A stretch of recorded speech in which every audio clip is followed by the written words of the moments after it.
कि वे उसका सम्मान करें और उसकी सेवा करें, लेकिन उनके पास स्वतंत्र इच्छा भी थी, यानी वे चाहें तो परमेश्वर की बात माने या उसका विरोध करें।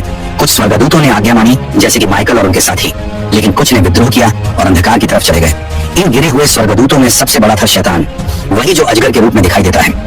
जब महिला प्रसव पीड़ा में थी और अजगर उसके सामने खड़ा हुआ था ताकि जैसे ही बच्चा जन्म ले वह उसे निगल जाए, वहां से शुरू होती है एक बहुत ही गहरी और अहम घटना।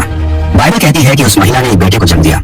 वह बेटा कोई साधारण बच्चा नहीं था, बल्कि वह बच्चा वो था जिसे परमेश्वर ने इस दुनिया के सभी राष्ट्रों पर न्याय और सच्चाई के साथ राज करने के लिए चुना था। उस बच्चे को लोहे के राजदंड से सब पर शासन करने की शक्ति दी गई थी। ये कोई और नहीं बल्कि वही मसीहा था, यीशु मसीह, जो लोगों को पापों से बचाने आया और जिसे परमेश्वर ने ऊंचे सिंहासन पर बैठाया। बाइबल बताती है कि जैसे ही वह बच्चा जन्मा, उसे तुरंत परमेश्वर और उसके सिंहासन के पास उठा लिया गया। इसका मतलब है कि परमेश्वर ने अपने बेटे की सुरक्षा की और उसे उस अजगर से बचा लिया जो उसे नष्ट करना चाहता था। यह बिल्कुल उस घटना जैसा था जब यीशु के जन्म के समय राजा हेरोदेस ने उसे मार डालने की योजना बनाई थी। मत्ती 2 में लिखा है कि जब ज्योतिषियों ने आकर बताया कि एक नया राजा जन्म लेने वाला है, तो हेरोदेस डर गया।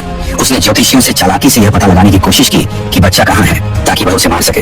लेकिन जब ज्योतिषी चुपचाप अपने देश लौट गए, तो हेरोदेस गुस्से में भर गया। उसने 2 साल या उससे कम उम्र के सारे लड़कों को मरवा दिया।